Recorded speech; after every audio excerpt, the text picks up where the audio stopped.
আসলে আজকে যদি বলি দ্য ডিসকভার 110, মানে এটা 110 সিসির একটা গাড়ি। আর এগুলার ম্যাক্স পাওয়ার টর্ক এগুলাতে অনলাইনেতে পাওয়া যায়। আমি বাস্তব জীবনের অভিজ্ঞতা থেকে বলবো যে কি কি সমস্যা হতে পারে কিংবা কি কি সুবিধা অসুবিধা আছে আর কি এই গাড়িতে। তো প্রথমেই শুরু করি যে বাইকের ওয়েট দিয়ে শুরু করি। আসলে সবাই ওয়েট দিয়ে শুরু করে না, আমি ওয়েট দিয়ে শুরু করতেছি। তার কারণ হইতেছে এমনি যেগুলো ধরেন যে ইঞ্জিনের ক্যাপাসিটি যেগুলো আছে এগুলো আর কি তো সবাই জানে কম বেশি, আর যদিও না জানে অনলাইনে সার্চ করলে এগুলার অ্যাভেলেবেল পেয়ে যাবেন। এই জন্য এগুলো কথা না বলি, বাস্তব জীবনে চালাতে গিয়ে যে সেগুলো সমস্যার মধ্যে মানে সমস্যা মনে হয়। একটা গাড়ি তো সব দিকে ভালো হয় না, আপনার কোনো দিকে খারাপ কোনো দিকে ভালো এটা থাকবেই। তো আমি এই গাড়িটা চালানোর ক্ষেত্রে কী কী অভিজ্ঞতা অর্জন করেছি সেগুলো আপনাদের মাঝে তুলে ধরবো। তো প্রথমেই বললাম যে গাড়ির ওয়েটটা, আসলে গাড়ির ওয়েটটা আমার মনে হয় একটু কম। মানে গাড়ি হিসেবে ঠিক আছে, কিন্তু তারপরেও যখন আপনি একটু স্পিডে চালাবেন, ধরেন যে 85-90-এর উপরে যাবেন, তখন এটা নিয়ে একটু সমস্যা হয়। তখন যে সমস্যা হয় যে যখন একটু জোরে বাতাস হয় এর মধ্যে, যখন আপনি 85-90 চালাবেন তখন আপনার গাড়িটা প্রচুর মানে স্টেবল থাকে না, আপনার নড়াচড়া করে, মনে হয় যে গাড়িটা ভাসতেছে বাতাসে, এইরকম মনে হয়। এইটা হচ্ছে এক নম্বর সমস্যা। ও আর একটা সমস্যা আছে যে আপনি যখন ওই বড় কোনো হাইওয়েতে রাস্তাতে বড় গাড়ির পাশ দিয়ে যাবেন, সেই গাড়ির যেই বাতাসের সৃষ্টি হয় ওটার মধ্যেও অনেক কাঁপাকাঁপি করে। এটা হচ্ছে এক নম্বর সমস্যা।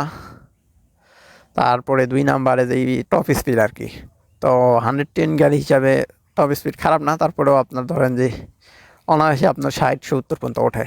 60-70 পর্যন্ত টানা উঠানো যায়, তাইতে কোনো সমস্যা হয় না, কিন্তু সমস্যা হয় 60-70 পরের উপর থেকে। মানে এর উপরে যখন যাবেন তখন আর ওইরকমভাবে গাড়ির স্পিডটা গেইন করে না, অনেক আস্তে ওঠে ওঠে কিন্তু অনেক আস্তে। এই হচ্ছে বিষয়। তাহলে টপিক গেল দুইটা। আর একটা কথা বলি যে পিছনে চাকা স্কিডের যে বিষয়টা, আসলে সব গাড়িরই চাকা স্কিড করে। আপনি যখন হার্ড ব্রেক করবেন তখন সব চাকাই স্কিড করে, এবিএস এর হিসাব বাদ, মানে ওটা হিসাবের বাদে রাখলাম। এবিএস ওটার হিসাবে আলাদা, ওটার সিস্টেম আলাদা। তো এইগুলা তো নর্মাল ছোটো গাড়ি, এগুলো তো এবিএস থাকে না। তো পিছনের চাকা তো একটু চিকন সাইজের, এই জন্য আর কি স্কিডটা বেশি করে। এই হইতেছে 3 নম্বর সমস্যা। আর একটা বিষয় যে গাড়ির ভাইব্রেশনের যে বিষয়টা, আসলে গাড়ি যখন 45-এর নিচে আপনি চালাবেন কিংবা 45 পর্যন্ত চালাবেন, এর মধ্যে কোনো ভাইব্রেশন কিছু ফিল করতে পারবেন না।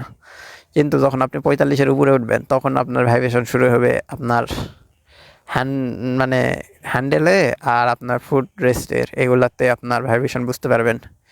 আপনার 45 থেকে 60-70-এর মধ্যে এগুলাতে বুঝতে পারবেন। কিন্তু আবার যখন 60-70 পার হয়ে যাবেন তখন এই দুই জায়গাতে ভাইব্রেশন কমে যায়, মানে ভাইব্রেশন তখন বোঝা যায় না, অত ফিল করা যায় না।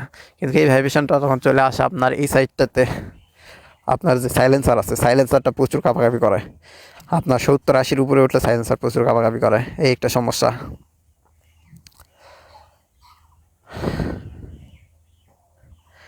এটা বাদে তো আর কোনো সমস্যা দেখি না। আর এখন বলি আরেকটা জিনিস যে মাইলেজের ক্ষেত্রে, মানে এতক্ষণ যেগুলো বললাম এগুলো তো ধরেন যে আপনার খারাপ দিক। আর এখন যেটা বলবো সেটা হইতেছে ভালো দিক। তো ভালো দিকের প্রথমটাই বলি যে এটার প্রাইস। আসলে এটা আমার মনে হয় এইরকম একটা বাইকের জন্য এই প্রাইসটা একদম বেস্ট, মানে খারাপ না। আপনার যে প্রাইসটা আছে এটা একদম আমার মনে হয় ঠিকঠাক আছে। অ্যান্ড এটা আমার মনে হয় ভ্যালু ফর মানি, মানে বলা যায় ভ্যালু ফর মানি। তো এই একটা বিষয়, 1 নম্বর ভালো দিক। 2 নম্বর ভালো দিক হচ্ছে যে আপনার মাইলেজ। এটার থেকে আপনি মোটামুটি যেইভাবেই চালান 55 থেকে 60 মাইলেজ পেয়ে যাবেন, মানে 110-এ পেয়ে যাবেন। আমি 125 চালাই নাই, হয়তো বা কিছুটা কম আসতে পারে, কিন্তু আমার এটাতে আপনার 55 থেকে 60 আসে অনায়াসে, দেখা লাগে না। এই একটা বিষয়। আর একটা বিষয় ভালো দিকের যে বিষয়গুলো আর কি, তো সেগুলোর মধ্যে হচ্ছে যে এটার মেনটেনেন্স কস্ট অনেক কম। আপনি যে কোনো পার্টস অ্যাভেলেবেল পেয়ে যাবেন, সেগুলোর দাম একদম বেশি না, খুব অল্পর মধ্যেই মিলে যায়। একটা সমস্যা ভালো দিক আর কি। তো এই একটা ভালো দিক। আর যে বিষয়টা আছে সেটা হইতেছে যে আপনার এখানে সব বয়সের লোকজনের সাথে চলে যায়। মানে আপনি একটা ইয়াং ছেলেক দিবেন আপনার 25, 26, 27, 28 দিলে এটা চালাবে, একদম খারাপ লাগে না, ভালো। আবার ধরেন যে আপনার 70-80 লোককে যদি এই গাড়িটা চালায় কেউ খারাপ বলতে পারবে না, মানে স্ট্যান্ডার্ড একটা বাইক। এটা আপনি বয়স্ক লোকদেরকে দিলেও চালাইতে পারবে অনায়াসে, ভালো লাগবে দেখতে। আবার ধরেন যে যুবক যারা 25, 26, 27 বছরের লোকজনদেরকে দিলেও ভালো লাগে, তাদের সাথেও মানে মিলে যায়। এই গাড়িটা এমন কোনো পার্সন নেই যাদের সাথে মিলে না, সবার সাথেই মিলবে, এই হইতেছে বিষয়। আর সো এগুলাই হইতেছে আপনার ইউজার এক্সপিরিয়েন্স। আর এটা ছাড়া আপনি যেমন ইঞ্জিনের পাওয়ার, টর্ক, এগুলা বিষয় আর কি অনলাইনে পেয়ে যাবেন, তাই এগুলো বিষয়ে কথা না বললাম। আর এখন বলি যে এগুলো কাদের জন্য ভালো। আসলে এই গাড়িগুলো তো ধরেন যে আপনার যেগুলো বড় বড় শহর আর কি, যেমন ঢাকা ঢাকা শহরের কথাই বলি, যে ঢাকা শহরে এইগুলো গাড়ি তো অল্প চলে, ওইরকমভাবে চলে না। কিন্তু আমাদের গ্রামের সাইডটাতে এইগুলো গাড়ি বেশি চলে, বিশেষ করে আপনার জেলা শহরগুলোর আশেপাশে আর কি, মানে যেগুলোর থেকে আপনার জেলা শহরে যাওয়া আসার বিষয়টা, যেমন আমাদের এটা গ্রামের মধ্যে ধরে, তারপর আমাদের এটা নওগাঁ শহর থেকে মোটামুটি আমার বাড়ির থেকে নওগাঁতে যেতে আপনার সর্বোচ্চ 8-9 কিলো পড়ে। তো এই জন্য আমাদের এইরকম আশেপাশে যারা থাকে তাদের একটা গাড়ি থাকা অবশ্যই জরুরি, যে এখান থেকে ধরেন যে কোনো সময় গাড়ি পাওয়া যায় না, অথবা কোনো প্রয়োজনে নওগাঁ সান্তার যাইতে হলো, তখন গাড়ি নিয়ে যাওয়া যায়, সুযোগ সুবিধা আছে। তো আমাদের জন্য এইগুলা গাড়ি বেস্ট। আর এইগুলা গাড়ির হচ্ছে মাইলেজের একটা বিষয় আছে, যে মাইলেজ আপনার খুব ভালো দিবে, এই একটা বিষয়। আর একটা বিষয় হইতেছে যে এগুলার সার্ভিসিং অত ভালো করাইতে হয় না, আপনি যে কোনো দোকানে গেলেই সার্ভিসিং করাই নিতে পারবেন, যে কোনো পার্টস অ্যাভেলেবেল পেয়ে যাবেন, এই হইতেছে বিষয়। তো এইটার ক্ষেত্রে আমি বলবো যে যাদের মানে ভ্যালু ফর মানির জন্য একটা গাড়ি লাগবে, তাদের জন্য এইগুলা গাড়ি বেস্ট হবে। আপনি না পারবেন ফেলা দিতে, না পারবেন একবার উঁচুতে রাখতে, একদম সব মিড রেঞ্জের মধ্যে অনেক ভালো একটা বাইক।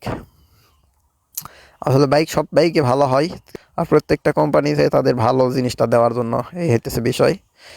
আর এই তো যারা গ্রামের থাকে তাদের জন্য আমার মনে হয় এটা বেস্ট। আর যে কোনো বয়সের লোকজনের সাথে এটা ম্যাচ খাওয়াই নিতে পারে, আপনি যে কোনো বয়সের লোকজনকে দিবেন, এটা চালাতে পারবে, কোনো সমস্যা হবে না, এই হইতেছে বিষয়। তো আমি বলবো যারা বাজেটের কথা চিন্তা ভাবনা করে বাইক কেনার চেষ্টা করতেছেন কিংবা বাইক কিনতে চাচ্ছেন, তাদের জন্য এটা একটু বেস্ট হবে, কারণ প্রাইজের দিক দিয়ে আপনার সমস্যা হবে না, মিড রেঞ্জের প্রাইস।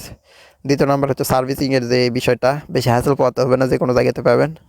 আর 3 নাম্বার হচ্ছে আপনার পার্টস পাতি, এই ডিসকভারের পার্টস পাতি কিংবা বাজাজের পার্টস পাতি আর কি অনেক ভালো পাওয়া যায়। তো আমার জন্য মনে হয় যে এটা একটা ভালো ডিল, যারা মিড রেঞ্জের মধ্যে চাচ্ছেন তাদের জন্য একটা ভালো ডিল।